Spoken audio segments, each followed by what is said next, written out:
कहानी एक बरसात की रात से शुरू होती है। हम कुछ लोगों को कुछ हथियारों से लड़ते हुए देखते हैं। हत्यारे पहले ही बहुत से लोगों को मार चुके थे। लोगों के नेता ने उनसे पूछा कि वे कब तक उन पर हमला करते रहेंगे। हत्यारों ने उस आदमी को नजरअंदाज कर दिया और उन पर हमला कर दिया। लोगों ने अपना ब्लेड उठाया और खुद को बचाने के लिए लड़ने लगे। 3 हत्यारों ने नेता पर हमला किया। उन्होंने उससे कहा कि वह मरने वाला है। आदमी ने आसानी से उन्हें अलग कर दिया। हालांकि वह हत्यारों की देखभाल करने में सक्षम था। नेता को पता था कि वे अभी भी बहुत अधिक थे। उसने हत्यारों को कमीने कहा। वह उन लोगों को जानता था जिन्होंने हत्यारों को उसके पास भेजा था। उसे विश्वास नहीं हो रहा था कि उनके साथ सौदा करने के बाद वे उसकी पीठ में छुरा घोंप देंगे। उसने अपने पीछे की गाड़ी को देखा और अंदर के व्यक्ति की रक्षा करने का वादा किया। उस आदमी ने अपने मातहतों से कहा कि उनके पास जो कुछ भी है उसे संभाल कर रखें। उन्होंने उन्हें आश्वासन दिया कि मदद आने वाली है। जैसे ही उन्होंने ये कहा, किसी ने एक व्यक्ति का सिर जमीन पर फेंक दिया। उन्होंने नेता से पूछा कि क्या यह वही मदद है जिसका वह जिक्र कर रहे हैं। नेता ये देखकर हैरान रह गए। उन्हें विश्वास नहीं हो रहा था कि उनका समर्थन मिटा दिया गया है। उसे आश्चर्य हुआ कि यह कैसे हुआ। उसे नहीं पता कि उन्हें किसने मारा। जैसे ही उसने अपना सिर ऊपर उठाया, उसने हत्यारों के साथ मुरीन गठबंधन के नेता को देखा।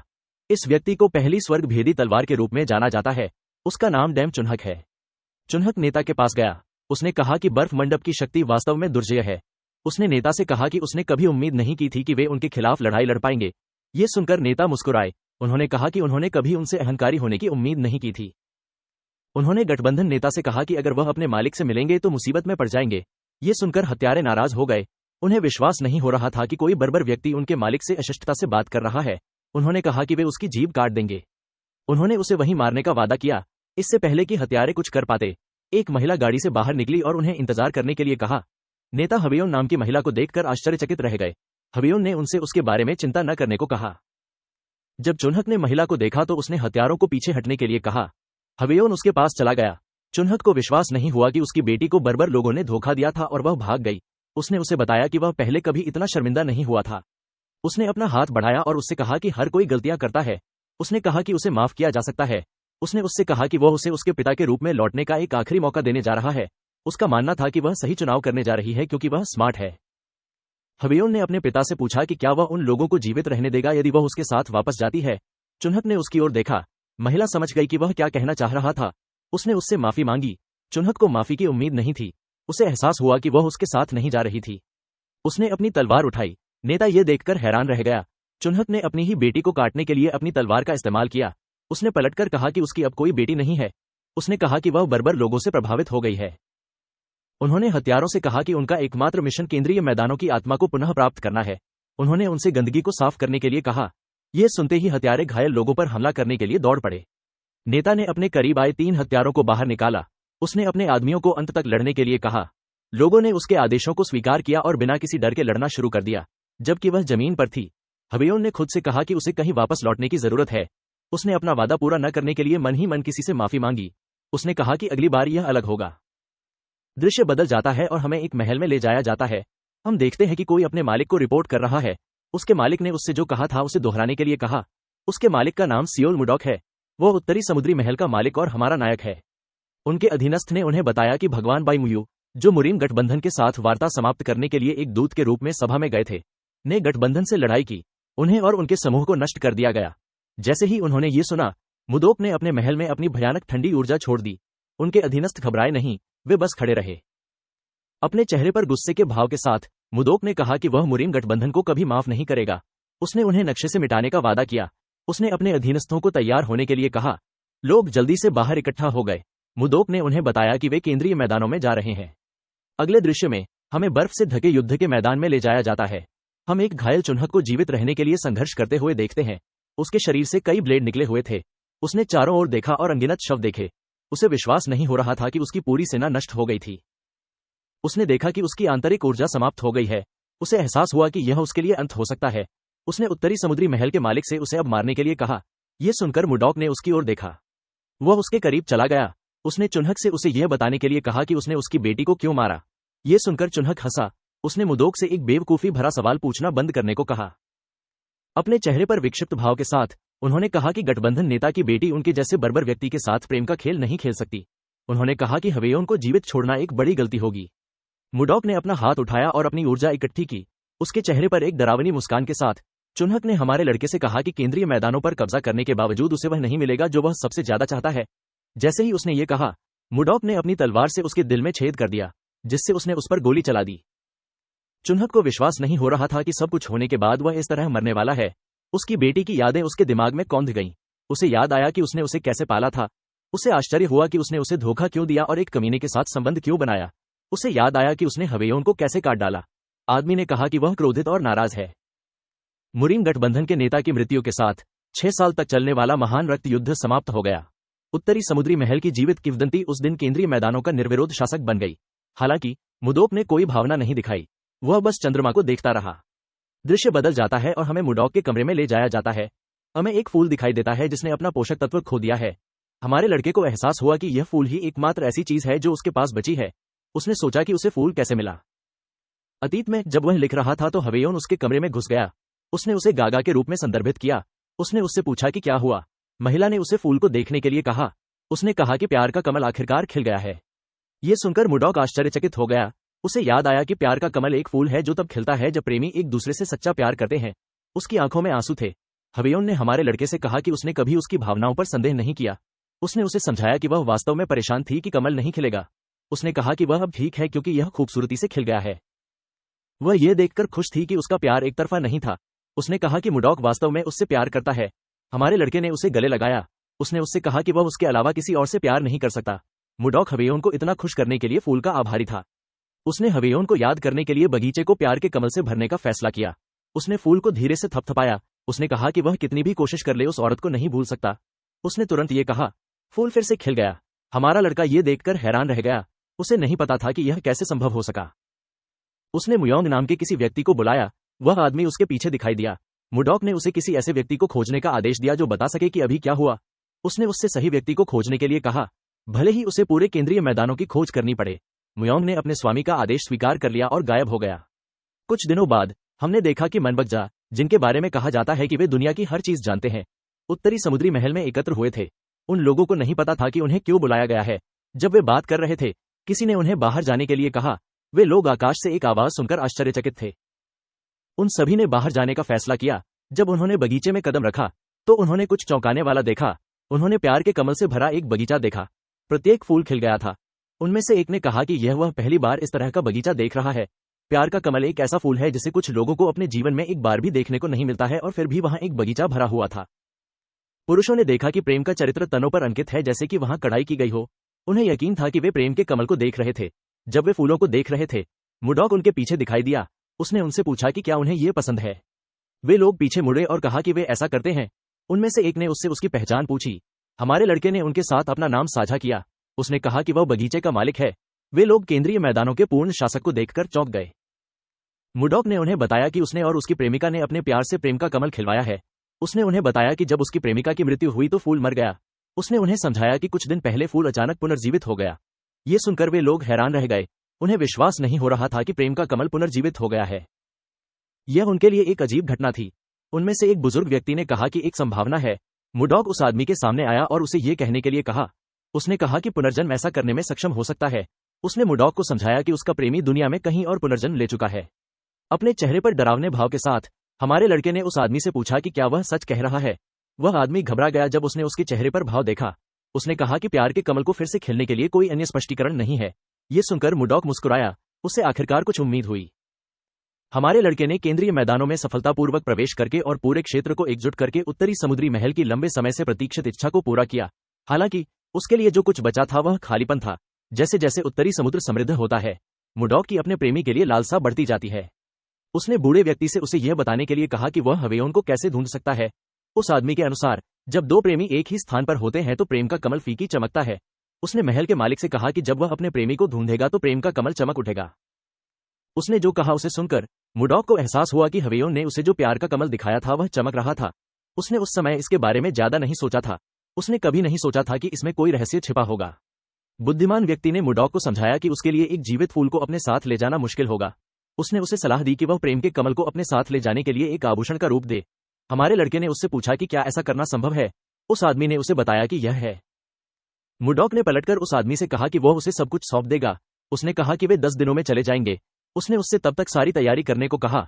उस आदमी ने उसका आदेश स्वीकार कर लिया। मुडॉक ने मनबगजा को बताया कि अगर चीजें ठीक रहीं तो उनमें से प्रत्येक को 100 न्यांग सोना मिलेगा। ये सुनकर वे लोग चौंक गए। उन्होंने उससे पूछा कि क्या वह गंभीर है। मुडॉक ने उन्हें बताया कि वह अब जा रहा है।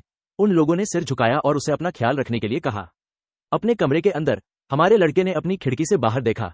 उसे विश्वास नहीं हो रहा था कि उसे फिर से कुछ आशा दी गई है। उसने खुद से वादा किया कि वह इस आशा को जाने नहीं देगा। उसने कहा कि वह हवेयोन को ढूंढ लेगा चाहे वह कहीं भी हो। उसने अपने प्रेमी से उसका इंतजार करने के लिए कहा। अगले दृश्य में हमें एक जहाज के पास ले जाया जाता है। जहाज कहीं जा रहा था। हमें जहाज के अंदर मुडॉक दिखाई देता है। वह एक नक्शा देख रहा था। उसने देखा कि वह अधिकांश स्थानों पर था। उसे एहसास हुआ कि आखिरी जगह जो बची है वह हैनान है। 3 साल और 5 महीने हो गए हैं जब से हमारे लड़के ने हवेयोन की खोज शुरू की थी। उसे वह केंद्रीय मैदानों में कहीं नहीं मिली। इस दौरान मुडॉक परिवर्तन क्षेत्र से गहन क्षेत्र तक आगे बढ़ा और 2 बार पूर्ण रूपांतर का अनुभव किया। हमारे लड़के को विश्वास था कि उसकी प्रेमिका हैनान में होगी। उसने अपने गहने को छुआ और उसे याद किया कि उसने उससे क्या कहा था। दृश्य बदल गया और हमें अतीत में ले जाया गया।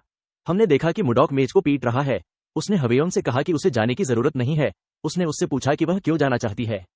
हवेयोन ने उसे समझाया कि उसके पिता ने व्यक्तिगत रूप से इस वार्ता में शामिल होने का फैसला किया है। उसने कहा कि अगर उसकी बेटी वार्ता में शामिल होती है तो उसके पिता उसके इरादों को समझेंगे।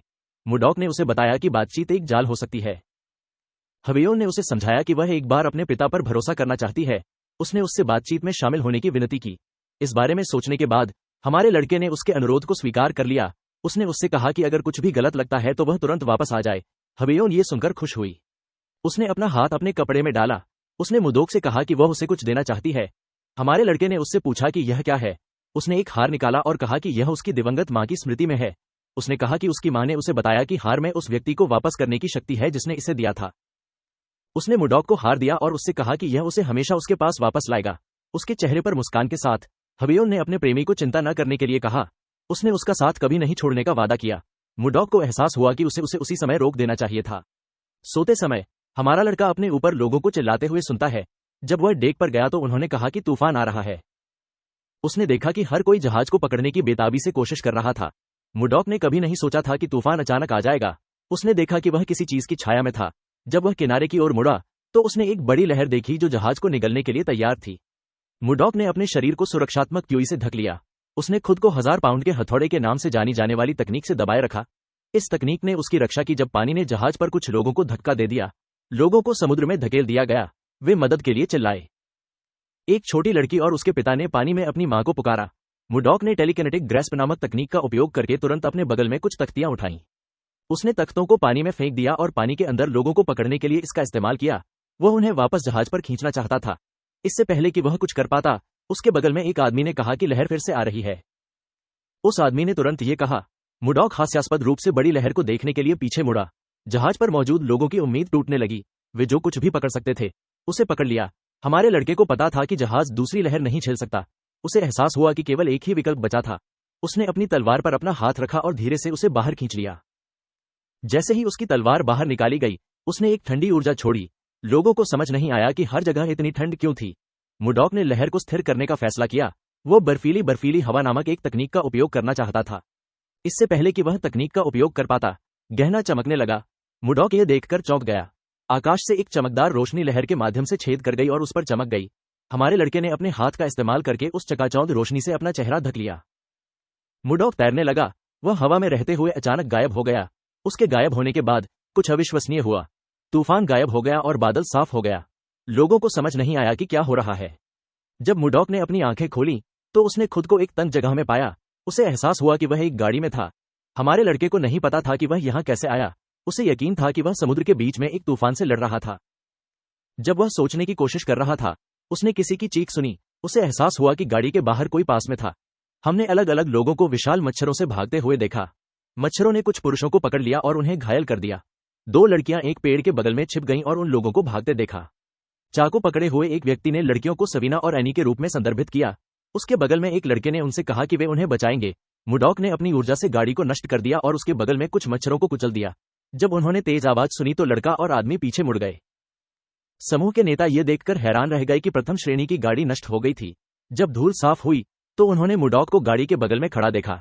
हमारे लड़के ने मान लिया कि वह केंद्रीय मैदानों में कहीं जंगल में है। जब उसने चारों ओर देखा तो उसने व्यापारियों को देखा। उसने देखा कि वे अलग दिखते थे और उनके कपड़े अलग थे। उसने मान लिया कि वे विदेशी थे। उसे विश्वास था कि वह केंद्रीय मैदानों के एक अलग हिस्से में था। जब मुडॉक ने ऊपर देखा तो उसे बड़ी बड़ी मक्खियां दिखाई दी। हमारा लड़का उन्हें देखकर चौंक गया। उसने इतनी बड़ी मक्खियां पहले कभी नहीं देखी थीं। तथ्य यह है कि वे विदेशी थे और उसके सामने बड़ी मक्खियां थीं। मुर्डॉक को आश्चर्य होने लगा कि वह कहाँ है। मक्खियों में से एक उस पर हमला करने के लिए दौड़ी।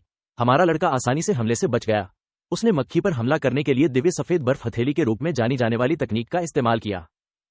मक्खी जम गई और टूट गई। मुर्डॉक को विश्वास नहीं हो रहा था कि एक साधारण जानवर इंसान पर सिर्फ इसलिए हमला करेगा क्योंकि वह थोड़ा बड़ा हो गया है। उसने कहा कि यह अक्षम्य है। उसने अपनी ऊर्जा इकट्ठी की और राक्षसों पर हमला कर दिया।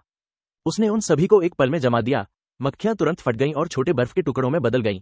हमारे लड़के का मानना था कि यह कुछ दयनीय कीड़ों के लिए पर्याप्त है। व्यापारी ये देखकर हैरान रह गए कि उसने क्या किया। नेता मुर्डॉक तक गए और उससे बात करने की कोशिश की।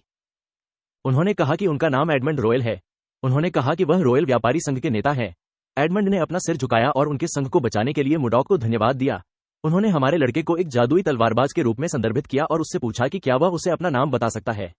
दुर्भाग्य से एडमंड के लिए मुर्डॉक को उसके द्वारा कहे गए एक भी शब्द समझ में नहीं आए। हमारा लड़का अभी भी यह बताने में सक्षम था कि वह व्यक्ति उसके हावभाव के कारण उसे धन्यवाद दे रहा था। उसने एडमंड को बताया कि वह विदेशी भाषाओं को नहीं समझता है।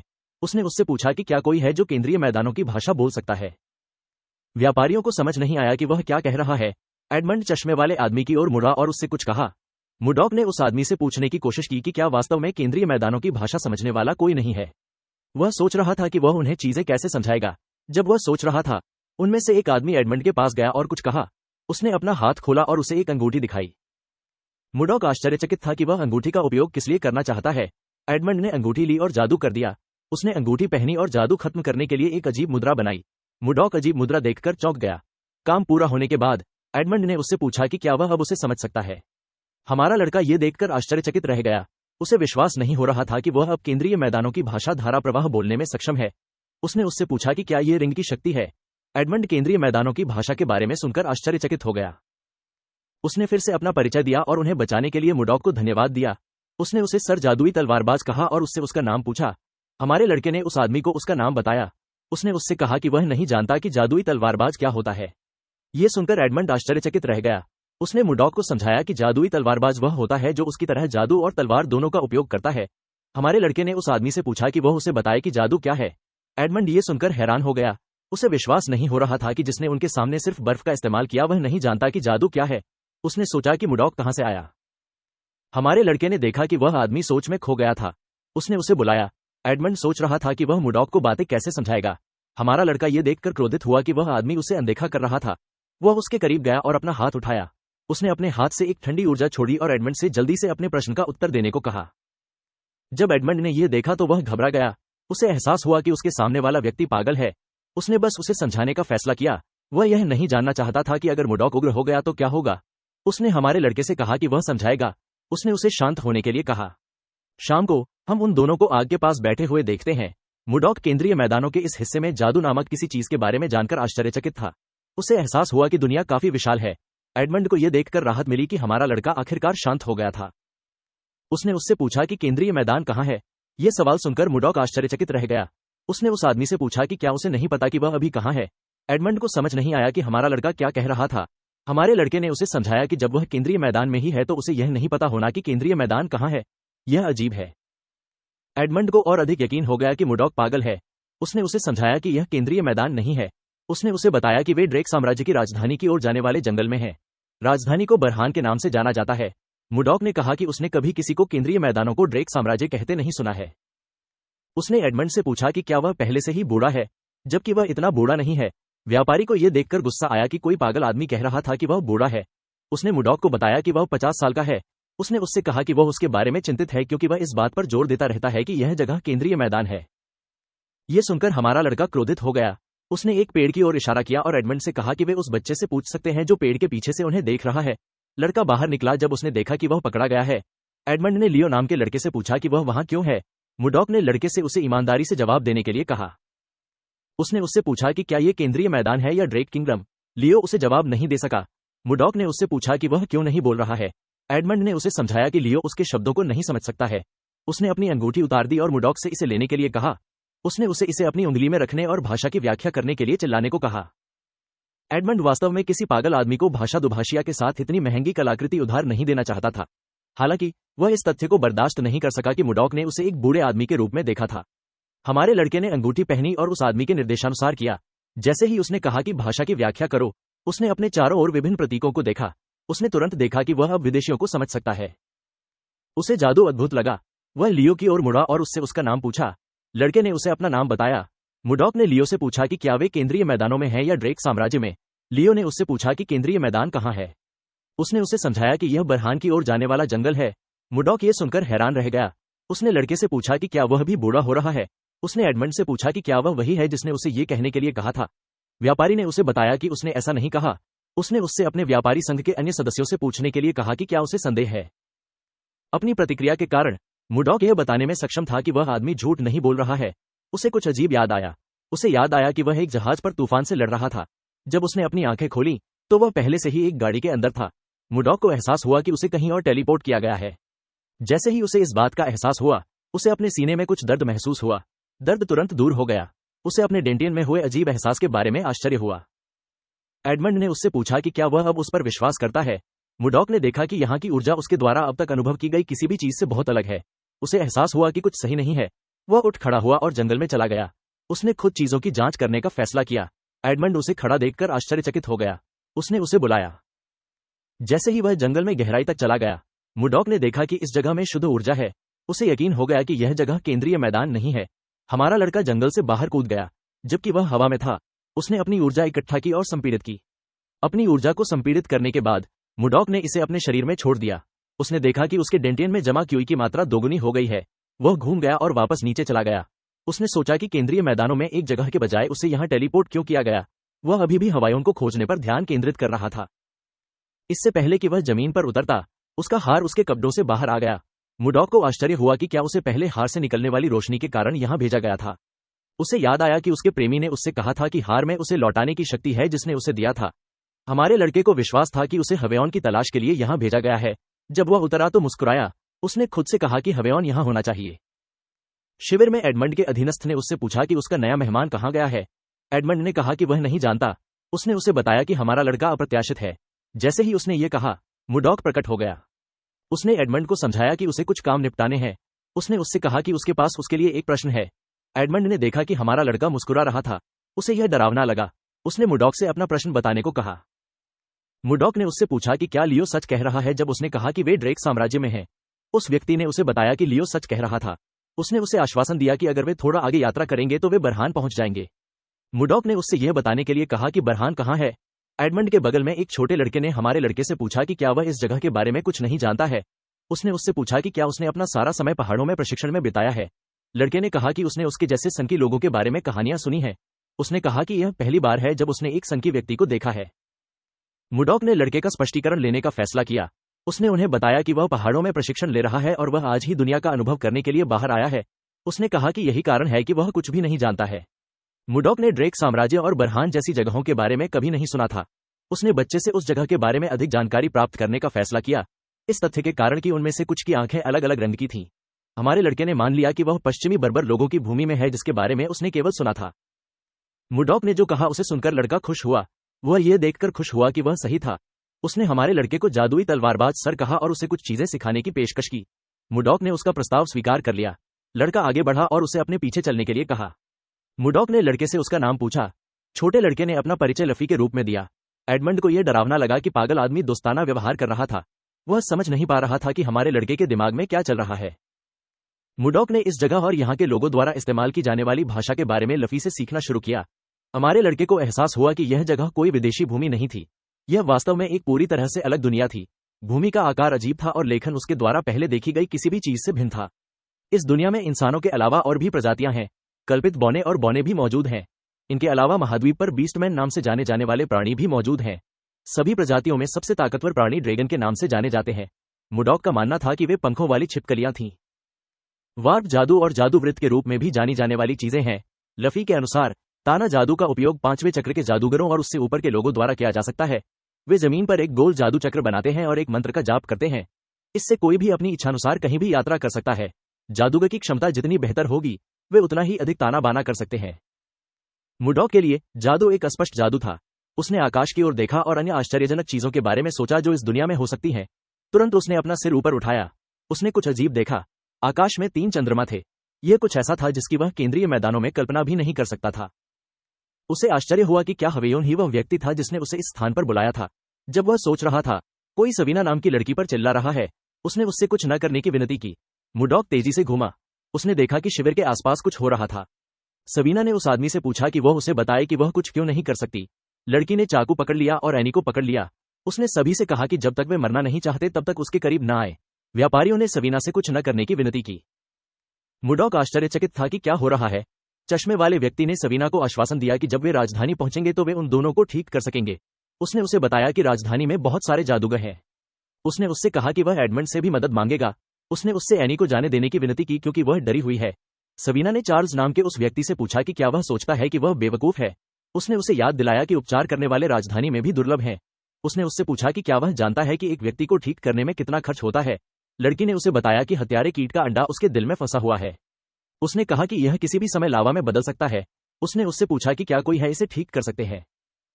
चार्ल्स को समझ नहीं आ रहा था कि वह लड़की से क्या कहे। उसकी आंखों में आंसू के साथ सवीना ने उसे बताया कि जब अंडा लावा में बदल जाएगा तो वह उसे और एनी को अलग कर देगा। उसने चाकू उठाया और कहा कि उनके लिए बेहतर होगा कि वे मर जाएं जबकि वे अभी भी एक टुकड़े में हैं। इससे पहले कि वह एनी को मार सके, मुडॉक ने उसे इंतजार करने के लिए कहा। उसने उससे कहा कि वह स्थिति को लगभग समझ चुका है। उसने अपना हाथ उठाया और अपनी ऊर्जा का उपयोग करके उसके हाथ से चाकू खींच लिया। उसने उसे आश्वासन दिया कि वह उसका इलाज करेगा। उसने उसे कुछ भी बेवकूफी नहीं करने के लिए कहा। सवीना को पता नहीं चला कि उसने चाकू कब छीन लिया। मुडॉक उनके करीब आ गया। उसने उन्हें बैठने के लिए कहा। उसने कहा कि इलाज अब शुरू होना चाहिए। एडमंड ने हमारे लड़के से पूछा कि क्या वह भी उपचार जादू जानता है। मुडॉक ने उसे समझाया कि वह कोई जादू नहीं जानता। उसने कहा कि वह केवल कुछ उपचार तकनीकों को जानता है जो उसे दी गई थीं। उसने उनसे कहा कि वे आराम कर सकते हैं। एडमंड और चार्ल्स ये सुनकर खुश हुए। एडमंड हमारे लड़के के करीब आया और उससे लड़कियों को बचाने की भीख मांगी। उसने उसे आश्वासन दिया कि वह उसे पूरे दिल से चुकाएगा, भले ही उसके पास बहुत कुछ नहीं है। मुडॉक ने उससे कहा कि वह लड़कियों की मदद करने जा रहा है, भले ही उसने न पूछा हो। उसने सभी को थोड़ा पीछे हटने के लिए कहा। उसने कहा कि वह इलाज शुरू करने जा रहा है। एडमंड ने अपने अधीनस्थों को पीछे हटने के लिए कहा। मुडॉक लड़कियों के करीब चला गया। उसने उनसे इतना तनावग्रस्त न होने के लिए कहा। उन्होंने उन्हें आश्वासन दिया कि इसमें ज्यादा समय नहीं लगेगा। उसने उनसे अपनी आंखें बंद करने और आराम करने के लिए कहा। लड़कियों ने उसके निर्देशों का पालन किया। मुडॉक ने अपनी ऊर्जा का उपयोग उनके शरीर को स्कैन करने के लिए किया। उसने देखा कि कीड़े उनके दिल के पास थे। जब वह ध्यान से खोज रहा था तो उसे कुछ आश्चर्यजनक मिला। उसे उनके दिल में कीड़े मिले। मुडॉक ने देखा कि अंडे अभी तक फूटे नहीं हैं। उसने धीरे से अपनी ऊर्जा को नियंत्रित किया और लड़की के दिल को नुकसान पहुंचाए बिना अंडे जलाने के लिए इसका इस्तेमाल किया।